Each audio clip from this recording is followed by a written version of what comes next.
Who the hell can wait till morning? Talk now at latenightsportsradio.com.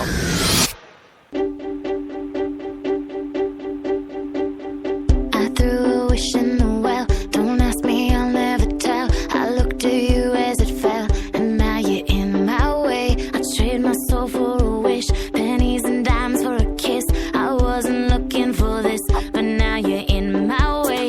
Your stare was holding, ripped jeans, skin was showing, hot night, wind was blowing. Where you think you're going, baby? Hey, I just met you. Welcome to the Bob Sullivan Show here on LateNightSportsRadio.com on a Sunday night. If you'd like to call in, the number is 585-633-7487. And if you want to complain to me, or pretty much whatever you want to do, call in at 585-633-7487. I'm here with the one, the only, John Maloris, previously from Sports Fan Chicago. Now he has his own website. John Maloris, how are you? Oh, I'm doing fantastic, but I don't think all the complaints you're probably going to be getting, I'm assuming, are about that intro song. You selected that or what? I did. I thought some Hollywood Jepsen would be, I thought it was my type of music. Does it fit me or does it not? I don't know, man. I hope it doesn't. That's awful. Well, yeah, it's not a good song. But granted, my show's not good either. So, I don't know what to... I guess I'm sending some mixed messages. Well, I'm not going to argue with you. So, Johnny, MLB playoffs, we haven't talked probably since the last MLB playoffs. So far, no Cubs, no White Sox. What are you doing in Chicago right now? Are you watching the playoffs? I'm trying not to watch the Bears, I'll tell you that. No, I pretty much cover everything Major League Baseball, so absolutely always in the loop, with all my other shows and everything else that I do as well. It's, kind of my obligation to keep track of pretty much everything that goes on with Major League Baseball, Yeah, well, the big story this postseason, obviously, is the Royals. Everybody's favorite, the darling of the postseason so far. The Royals, they're up 7-2 now on the Angels, about ready to go on to the ALCS. What is your take on what the Royals are doing right now? Obviously everyone's been getting yoasted this entire time where, everything this guy does, he drives all the sabermetricians, all these guys crazy with, all the bunting and the giving up of the outs and kind of all the craziness, involving, moving Yordano Ventura into that spot where, he'd only come out of the bullpen, I think, 3 times in his career. Most of his other appearances involving starts. Then they put a rookie in that tough spot, and his answer was, I wanted to bring the heat. And so, it's all fine and dandy, and so far it's all been, coming over roses for him and the Royals, especially for a team that didn't really have too much pop, the entire season. Now all of a sudden it seems to be coming out here in the playoffs, and, what a better time. But, I think pretty much for the most part, I think a lot of guys that were, really into baseball ended up kind of maybe having a bad taste in their mouth, just knowing that, everyone's been picking this team, for the last 4 to 5 years, saying that, this is going to be their year. And it turns out, they always end up fading late, and that was something that they didn't do this year. So far, obviously signing James Shields, bringing him back today, even though he had never pitched, underneath 90 pitches. I think it was since 2012. He gets him pulled with 88 in that first start, and so that was kind of another, yoasted decision there. But, it basically, like I said, so far everything's worked out for him. What is your take on, with Yost? It seems like, do you think the moves and everything he does is actually that bad, or do you think it is an overreaction by Twitter and, social media and whatnot, and, everybody just calling him a bad manager, so it's just considered? Or do you think he's making these unorthodox moves and they're working out, some of them work out, And it doesn't wind up being a big deal. What do you think of Ned Yost as a manager? Do you think he's really actually as bad as everybody says he is? It's just a lot of the moves are kind of irritating, especially coming from I myself not only watching baseball, but I still play fast pitch wood bat, a couple former draft picks on our team, so it's pretty competitive, and I manage that team, and so it's certain pitching decisions, are kind of a major part of my beef with him in particular, being a catcher.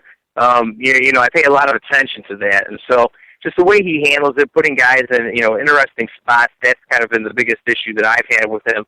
And again, when it comes down to giving up outs and bunting in, quite often, a lot of unorthodox managing. It's just, he's not, even in terms of the sabermetricians or even some of the more, traditional managers, he's still kind of off. He's not really, one way or the other. It just kind of seems, like he's drunk back there sometimes. We all know he's not, but it does seem like it with some of these decisions that he makes.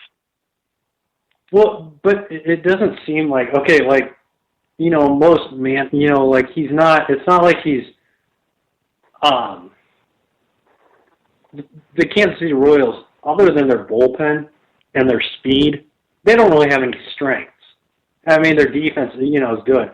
Well, I mean, hitting-wise, it's like, I can't really blame him for some of the moves he's made, changing pitchers and, calling bunts and whatnot, because it's not like he's going against any of the strengths, because what he's going against is not really a strength. You know what I mean? Like, he ran for Billy Butler, and it's like, okay, a lot of managers, I'm sure, would do that, but because of all the other questionable decisions he's made, you question why he's doing certain things in certain spots because of the other questionable stuff. I just don't. I don't see. I think I don't think he's a good manager, but I don't think he's as bad as everybody says he is.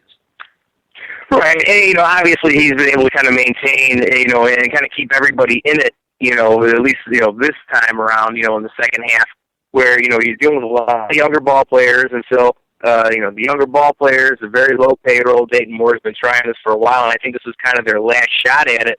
And miraculously they come up, making the playoffs here. But, absolutely, I do think, he does get put underneath a microscope and is kind of maybe, scrutinized a little bit more. But, that's the playoff stage, man. Everyone's going to be watching every game, whether or not you want to believe the ratings are there or not. Baseball is actually, doing quite well. And so that's just kind of one of those deals where, people are going to look at it a little bit more. But, like I said, it's, even though he's trying to manufacture runs and doesn't really have a whole ton to deal with, it's just still a lot of it's very unorthodox. And it's, almost like that, playing a guy, in Madden NFL, 2016, where this guy just keeps going at you with, 2-point conversions and, not utilizing certain aspects of the game as much as he should be. It's just a little bit too much sometimes, that's all. You know what Yost is? I think he's kind of like, like Sosha, for the most part, plays everything by the book. And Yost is like that guy in when you're playing poker. Like, if you're a bad poker player, he does, like, he goes all in with a pair, like a 2 and a 3, and there's nothing available on the board. Right. But then everybody else who plays by the book, it kind of like shits their pants. It's kind of like, that's what Yost is. And I think it kind of screws with Sosha. As far as the Angels go, what do you think, with them? I mean, you look at with all the money they've dished out to Hamilton, Pujols, Trout even. These guys haven't really shown up. Pujols and Trout hit home runs tonight, but they're going to go to no avail. You look at Hamilton, he's been terrible in this series. What do you think the Angels need to do after they either get swept or they're going to lose this series? What do you think the Angels need to do after this? Well, I mean, it's going to be pretty interesting, to kind of see what happens. I think a big part of, Mike Trout, he's kind of struggling a little bit in the second half. A lot of the times he's kind of going for that, for the home run, so his strikeouts kind of went up, and, that hurt his average, and a few other different aspects. But, I mean, it pretty much, they're relatively good at the major league level. They don't need to spend a whole ton of money. And I mean, their rotation is pretty much set. You're going to eventually see Garrett Richards come back. Shoemaker's been outstanding to this point. The one thing that's kind of hurt the Angels mostly with C.J. Wilson, he hadn't really had his control this year. It wasn't really able to command his fastball, which, kind of left other guys sitting on some of his breaking pitches, which made him, a lot more susceptible to getting hit. And then, then they're kind of scrambling to figure out, who's going to filling that extra spot with, Hector Santiago. And so it was something where they kind of felt they had, a strength, but, it turns out it didn't end up being so. But the one thing that, I do have to give Jerry Dipoto credit for is at least adding to that bullpen. That's something that really, has been shored up. But unfortunately, to this point, they haven't really, needed it all that much. Well, I mean, obviously you're not going to get rid of Trout.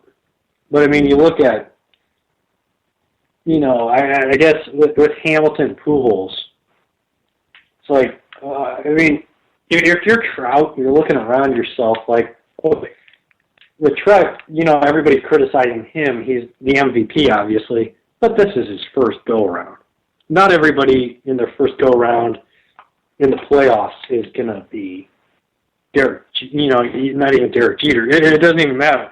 He's not going to be what he was in the regular season. It's just unrealistic to expect that from every single player in their first playoff appearance. Oh, right. The other thing, too, you got to think about Trout is, this is the first time he's really played this deep into his career. And so this is the most games that he's played, and he's still relatively young.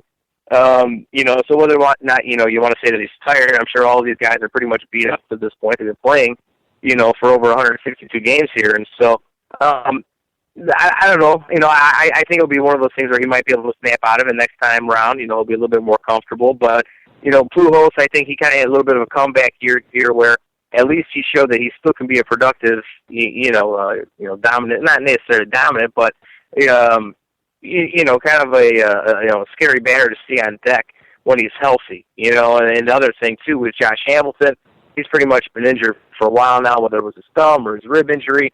It's just kind of been one thing or after another with him. So it's just kind of been disappointing. But overall, I mean, you got to look at Cole Calhoun. He's coming up. David Freese is, it's good to see, a little bit of, offensive production come from third base. Eric Ibar, Howie Kendrick, so it's not really an awful team. But it's just the fact that, they did put money into, a couple guys, that they were expecting to be big parts of their offense, and, they just haven't been. Well, and I was thinking about this the other day when somebody was talking about Josh Hamilton. One time when we talked, this was when he was with the Rangers, and he had just quit chewing tobacco. And after that, he went into a slump. And he's never really been the same player since he stopped chewing tobacco. And I'm not advocating him going back to chewing tobacco, but if you look back at when he, that became a story, he has not been the same player since that time. And you really wonder kind of with him, like you don't want to counter one addiction with another. But if you look at him, it's like, okay, well, you can kind of finger point when his career started going on a downward slope. It was when he went on, he stopped chewing tobacco, and all of a sudden his career, he hasn't been good with the Angels. He hasn't been good this year, and he wasn't good at the end of his time with Texas either. Yeah, no, it's tough, and I'm not sure if that's a thing or whether it was a superstition or maybe help him cut the edge a little bit. But, it's just kind of one of those things where I guess you just kind of have to live with it, and just try to find a way around it and get him back on track. I mean, the biggest thing for him is just, trying to find a way to stay healthy. I mean, if he's able to do that, we've all seen, what a dominant hitter he can be. He's got such, massive power, and you would think, maybe, being out on the West Coast, maybe a little bit more of a home run happy, league to play in. But it's just, you got to find a way to, like I said, just keep him healthy and just keep him mentally, in his groove. And so I think if they're able to find that, maybe, find a hitting coach that can get around to him. I know Don Baylor had said in particular that he felt that hitting absence, kind of had affected Josh. And so, we'll see. You know, maybe getting Don Baylor back, working with him during the off season, while both of them tend to get healthy. We'll see what happens. But it's obviously it's just relatively disappointing.